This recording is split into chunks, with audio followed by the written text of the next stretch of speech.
우리 사도신경으로 하나님께 예배드리겠습니다. 나는 전능하신 아버지 하나님 천지의 창조주를 믿습니다. 나는 그의 유일하신 아들 우리 주 예수 그리스도를 믿습니다. 그는 성령으로 잉태되어 동정녀 마리아에게 나시고 본디오 빌라도에게 고난을 받아 십자가에 못 박혀 죽으시고 장사된 지 사흘 만에 죽은 자 가운데서 다시 살아나셨으며 하늘에 오르셔 전능하신 아버지 하나님 우편에 앉아 계시다가 거기로부터 살아있는 자와 죽은 자를 심판하러 오십니다. 나는 성령을 믿으며 거룩한 공교회와 성도의 교제와 죄를 용서받는 것과 몸의 부활과 영생을 믿습니다. 아멘. 찬송가는 263장입니다. 찬송가는 263장입니다.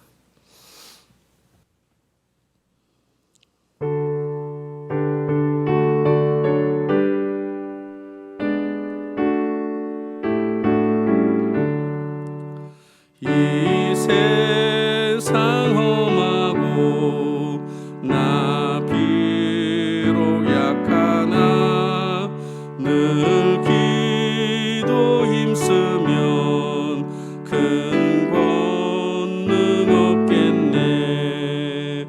주의 은혜로 대속하여서 피와 같이 붉은 죄 눈같이 희겠네. 주님의 권능은 한없이 크오니 돌 같은 내 마음 곧 녹여 주소서. 주의 은혜로 대속받아서 피와 같이 붉은 죄 눈같이 희겠네. 내 맘이 약하여 늘 넘어지오니 주 예수 힘주사 굳세게 하소서. 주의 은혜로 대속받아서 피와 같이 붉은 죄 눈같이 희겠네. 죄 사함 받은 후 새 사람 되어서 주 앞에 서는 날 늘 찬송하겠네. 주의 은혜로 대속받아서 피와 같이 붉은 죄 눈같이 희겠네. 아멘. 오늘은 하박국서 2장 보겠습니다. 하박국서 2장 9절에서 20절까지 말씀을 나누겠습니다. 하박국서 2장 9절에서 20절입니다. 9절. 재앙을 피하기 위하여 높은 데 깃들려 하며 자기 집을 위하여 부당한 이익을 취하는 자에게 화 있을진저. 내가 많은 민족을 멸한 것이 내 집에 욕을 부르며 내 영혼에게 죄를 범하게 하는 것이 되었도다. 담에서 돌이 부르짖고 집에서 들보가 응답하리라. 피로 성읍을 건설하며 불의로 성을 건축하는 자에게 화 있을진저. 민족들의 불탄 것으로 수고한 것과 나라들이 헛된 일로 피곤하게 되는 것이 만군의 여호와로 말미암음이 아니냐.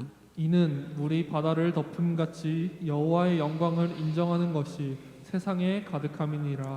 이웃에게 술을 마시게 하되 자기의 분노를 더하여 그에게 취하게 하고 그 하체를 드러내려 하는 자에게 화 있을진저.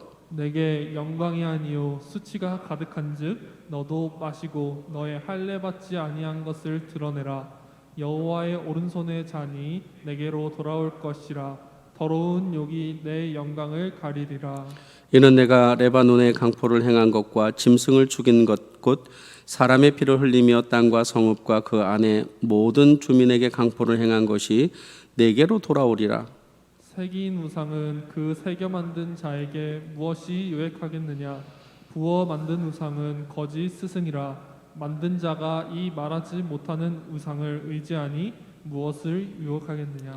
나무에게 깨라 하며 말하지 못하는 돌에게 일어나라 하는 자에게 화 있을진저 그것이 교훈에 베풀겠느냐? 보라, 이는 금과 은으로 입힌 것인즉 그 속에는 생기가 도무지 없느니라. 오직 여호와는 그 성전에 계시니 온 땅은 그 앞에서 잠잠할지니라 하시니라. 아멘.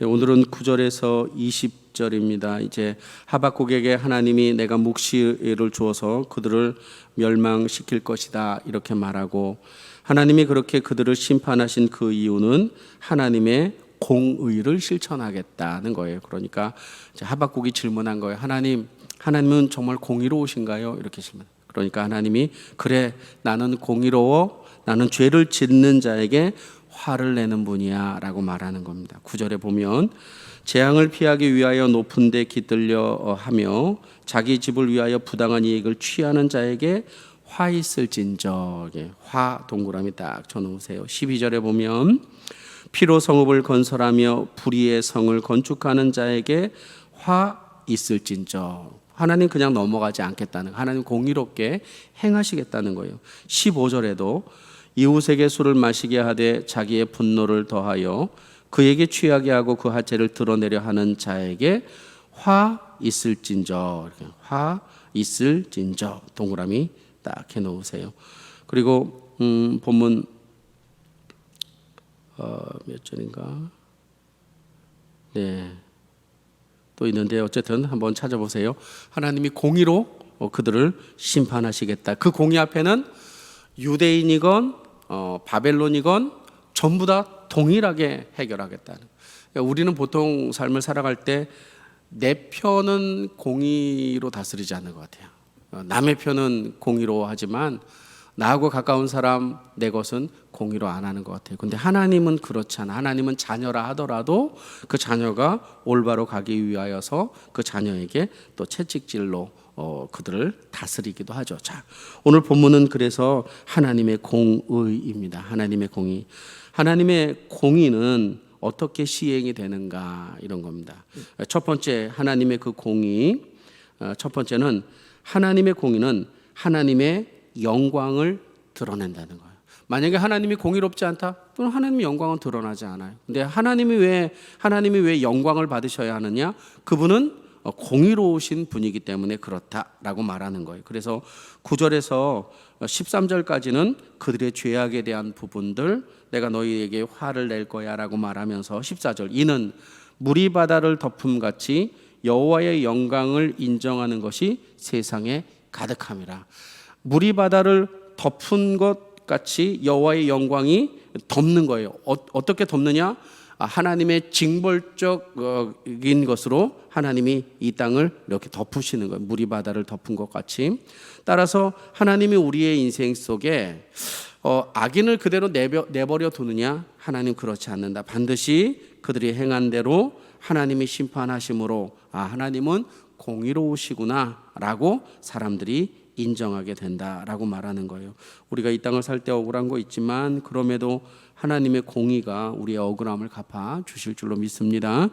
또 하나, 하나님의 공의는 뿌린 대로 거두게 하시는 게 하나님의 공의인 겁니다. 그러니까 그 사람이 살아갔던 삶에 뿌린 것들이 있는데 그것들을 하나님이 거저 두지 않고 찾아서 뿌린 대로 거두게 하신다라고 말하는 거예요. 15절에 보면 이웃에게 술을 마시게 하되 자기의 분노를 더하여 그에게 취하게 하고 그 하체, 수치지요.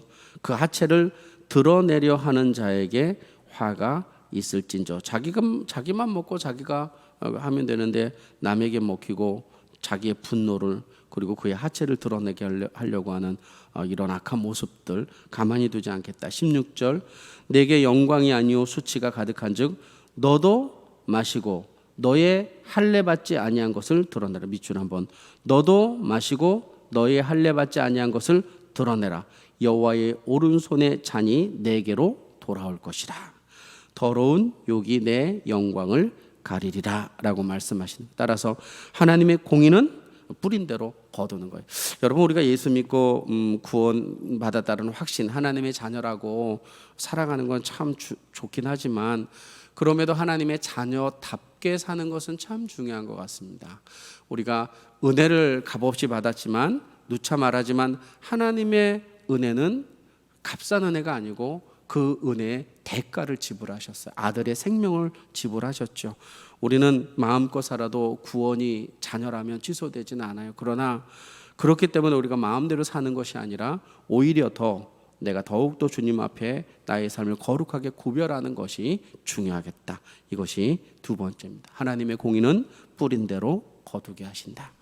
하나님의 공의 세 번째는 하나님이 심판하시면 온 땅은 잠잠한다라는 거예요. 하나님의 공의가 정당하기 때문에 세상은 잠잠할 수밖에 없다는 거예요. 18절 19절은 우상에 대한 이야기를 하고, 우상은 심판할 수 없어요. 말을 들을 수도 없고 말할 수도 없는데요. 그죠? 사람이 만든 건데, 그런데 20절에 보니까 공의로운 하나님은 오직 여호와는 그 성전에 계시니 온 땅은 그 앞에 잠잠한 거예요. 하나님이 행하시는 것은 누구도 따질 수가 없는 거예요. 하나님 왜 이렇게 하셔요? 하나님 왜 저렇게 하셔요? 라고 말할 수 없는 거예요. 나중에 가서 돌아보면 하나님 공평하게 그 일을 행하셨구나 라고 우리가 고백할 수 있죠. 오늘이 명절이에요. 그죠? 오늘 명절인데 형제지간들끼리 이렇게 모이다 보면 공평에 대한 이야기, 또 억울함에 대한 이야기들, 또 가정들마다 우위에 대한 이야기들로 서로 마음이 이렇게 상할 수가 있어요. 저는 오늘 우리가 가족들을 만나서 이렇게 함께 대화할 때는 오히려 가족들을 세워주는 그런 언어를 하면 좀 어떨까. 나의 좀 억울함도 있지만 하나님 공의로우시니까 나중에 다 알아서 갚아주시니까 형제들을 하나님 앞에서 이렇게 융합할 수 있는 그 귀한 도구로 오늘 우리가 쓰임받기를 간절히 소망합니다. 이 시간 함께 기도합시다. 말씀을 붙잡고 기도하겠습니다. 주님의 공의로움에 내 삶을 맡기게 하여 주시옵소서. 기도합시다. 전능하신 아버지 하나님, 억울함도 있고 불편함도 있고 안타까움도 있고 우리가 이 땅을 살아갈 때 우리의 삶에는 참으로 많은 것들이 있음을 주님 고백합니다. 그럼에도 하나님은 공의로우시기에 우리의 인생 속에 억울했던 것 다 갚아주시고, 또 우리 또한 남을 억울하게 했던 것 또한 우리에게 지적하시며, 우리 또한 아버지 하나님께서 우리의 삶을 말씀 위에 견책하심을 저희가 알고 있사오니, 우리가 오늘 우리의 입술을 통하여 형제를 화합하게 하시고 아버지 하나님 앞에 우리의 삶을 맡기며 정말로 복음의 귀한 통로, 복의 통로로 쓰임받을 수 있도록 하나님 도와주시옵소서. 전능하신 아버지 하나님, 하나님은 공의로우십니다. 보지 않는 것 같지만 다 보고 계시고, 우리의 억울함을 갚아주지 않는 것 같지만 우리의 억울함 다 갚아주시고, 우리가 참고 견디어냈던 것 또한 하나님 다 보고 계시오니, 오늘 그 아버지 하나님 붙잡고 우리 집안에서 형제지간과 또 하루를 살면서 우리의 삶에 나타나는 모든 것들을 내 힘으로 이겨내려고 하지 않고 맡길 수 있는 귀한 삶 살게 하여 주시옵소서. 예수님 이름으로 감사하며 기도합니다. 아멘.